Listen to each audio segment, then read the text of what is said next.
the hell invited the Property Brothers on tonight's KURTS BLURBS Hacks Edition.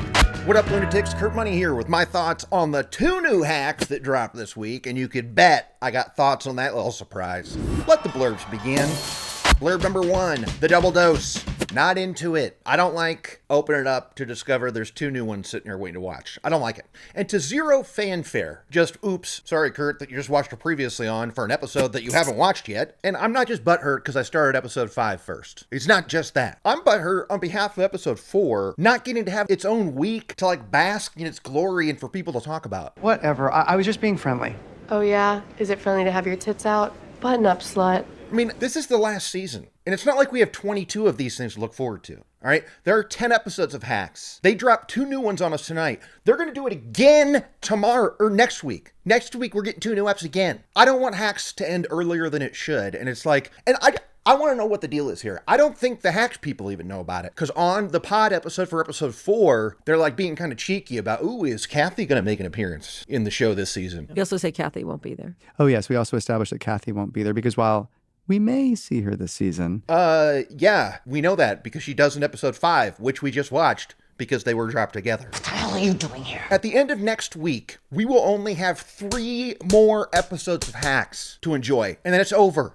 Forever. So I do not like shortchanging any of these 10 episodes. They all deserve 7 days to digest, and I'm bummed that HBO's just like, yeah, here's 2, here's 2, here's 1, here's 2. All right, look, I'm done griping about the double dip. But that said, blurb number 2, maybe it was for the best? Well, I know that this is a contradiction here, but maybe watching these 2 apps back to back is the good move overall, enjoyment-wise, because I wasn't too crazy about either of them alone. One of them, Deb bombs hard twice. I hate watching people bomb, even in a fictional world. I don't like to watch it. Let's get to the persecution pyramid. Every woman. I literally couldn't watch. My face is in a pillow while I'm listening to the episode happening.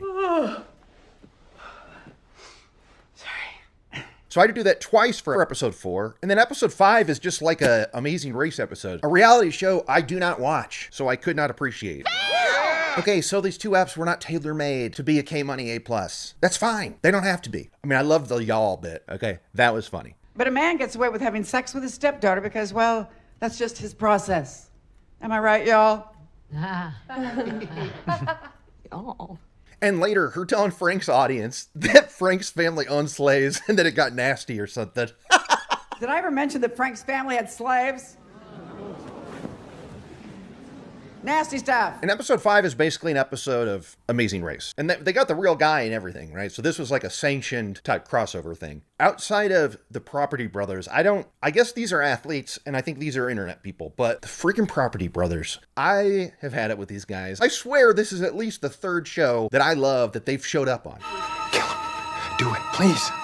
Jesus. Let's just go to our judges, who are inexplicably the 2 Property Brothers and Tony Hawk. But here's the deal with all this. There's a lot of fun between these 2. And I mean, it's a big showcase for Kaitlyn Olson to do her thing. Okay, well, she's being a bitch. That's not my fault. But I was just thinking, like, everything I'm watching here, this is gold content for a CBS reality show. Like, if I was watching The Amazing Race and this was happening, I'd be like, oh, this is the good stuff. Look at this family dynamic. But as content on the HBO show Hacks, I'm kind of like, like, there's other places in the world that they've created that I'd rather spend my time than, oh, look, they're bad at another challenge. It's just, it's not working for me. Blurb number 3, full circle mome. Love Ava saying mome. That was all that I was kind of doing at the moment. But I love that the antique salt and pepper shaker guy got to come back. Whoa! Calm down. It doesn't work, but I will hit you with it. Talk about bringing back from early seasons. That's literally episode 2, season 1, where she goes head to head with that guy. I think you have nothing in common with Deborah Vance. I know you're the same. You're both psychotic bitches. He's so good here, too. And I like how he doesn't budge. He didn't bend to Ava's will. Like, ultimately, he's like, no, I will not do you a favor. I need your help. Just some information. Ha! Go straight to hell. I'd never help you. But then Marcus comes in and is like, potential business, because we got to stock up the diva. Could be your stuff. Like, I thought it was a good boom. It was a good solve for this plot, because that is something true that's happening in the world. And I could see him putting aside his differences so that he could get that business with Marcus. But I did love how he still said, no bathroom. Can I use your bathroom? No.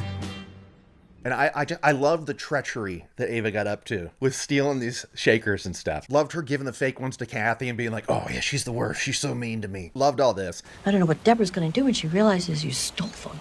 I don't want to know.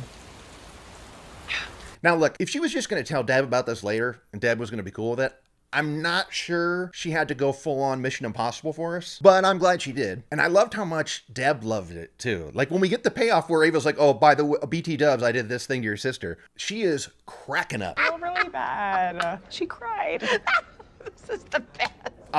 This is what I'm talking about when I want to see like victory lap, farewell tour stuff. I'm good with them just like high-fiving each other and being like, yeah, that was funny. Let's go do something else funny and never fight again. I love it. Blurb number 4, Team Kmon. Uh-oh, Kmon's naming couples again after last week's success with Deva. Deva, nailed it. You damn right I am. Because Kmon is what I call Jimmy plus Kayla. And I'm only bringing that up because they asked on the pod. They were like, I wonder, do any fans out there want them to get together? I wonder what percentage of our audience wants Jimmy and Kayla to get married. I don't know. Well, I've got a way to answer that in just the clip. No. I'm not at all shipping these two. I love them both, okay? And they both seem sexually open and stuff. They're both knocking boots. Oh my god, the HVAC guy? Ew, no. The exterminator. You slept with Adnan? Yeah. Nothing against either character. It's just, I love how professional their relationship is, even though Kayla tries her damnedest to make it unprofessional. I love that never breaks. It's always a constant thing of Jimmy just trying to play by the rules. Kayla's making it very difficult. If they all of a sudden knocked boots, then none of those scenes would matter. No more being weird when they got to share a hotel room and Kayla's in a nightie and stuff. Gone.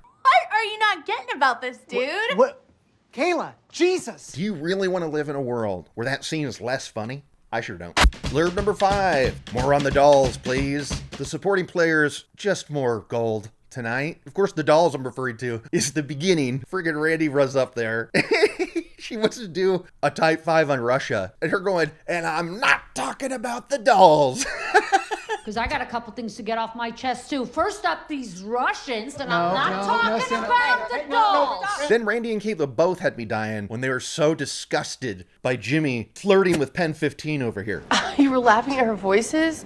You were What? God, we were just That being... wasn't even the best voice. Look, I was with him first up that she was into Jimmy. I mean, you don't say a line like this without wanting to party, I think. Cannot wait to get home and rip off this microthong.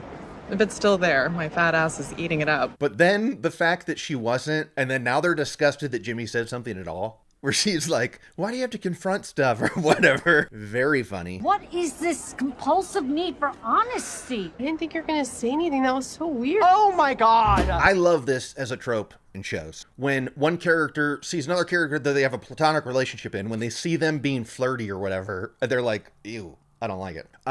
Shit, it can even happen in shows I don't love. Like, for instance, the Burbs TV show. They do it, and she's disgusted. Did you see that? Did you? I did. And it worked for me there, too. Blurb number 6. Frank. I friggin' hate this dude. And his tribute to him. I loved all this, but I was really fuming on behalf of Deb for all this nonsense about him upstaging her, even though he's friggin' dead. I'm too pissed at Frank, and I've already seen him do too much damage to Deborah altogether. I'm not here for this little, oh, but Deb was the funny one thing. Like, he does not get points for this. Okay? Because of Deborah. Oh, great, dude. 50 years after the fact, for some interview for, like, the Guild archives that'll never see the light of day, you said Deb was the funny one. It's not good enough, my man. Not good enough. If I was Deb, I'd be over there at that oversized script writing plus Deborah Vance. He's lucky he's dead, or there'd be a bullet with his name on it. Uh-huh. I feel for Deborah, and I hate Frank so much. It reminds me of the show Bad Sisters. I watched season 1. I enjoyed it. Here was my problem, though, is I felt like we were watching way too many instances of that main bad guy being a prick to all the sisters on the show. That it felt like the payoff wasn't worth it when he finally got his comeuppance. And that's kind of how I feel Frank here. It's like, Frank, you don't get any more victories in my world. Okay? I hate your freaking guts and I'm glad you're dead. But I don't need to redeem him at all. Especially like this in a thing that doesn't matter. Like, I don't know. I'm mad about this credit, okay? The credit thing is BS. About a 9 on the tension scale, Rube. God, and his thanks at the Emmys.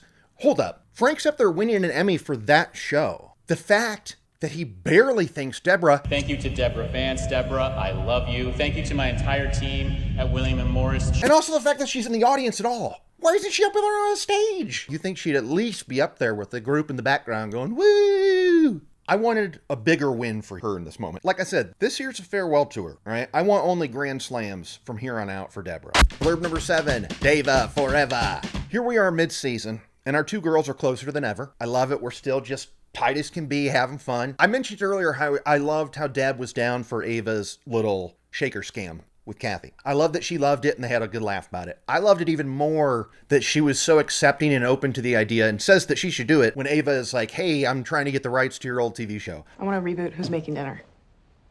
Oh. I was worried with how Ox is about to get in here, the way that Ava was acting before she said something. Like this face and stuff, I'm like, oh God, this is going to be weird. This is going to be weird. Hey, while I have you. So it's such a relief that Deb was like, no, that's good for you. You should. Boom, I trust you. I won't let you down. I know.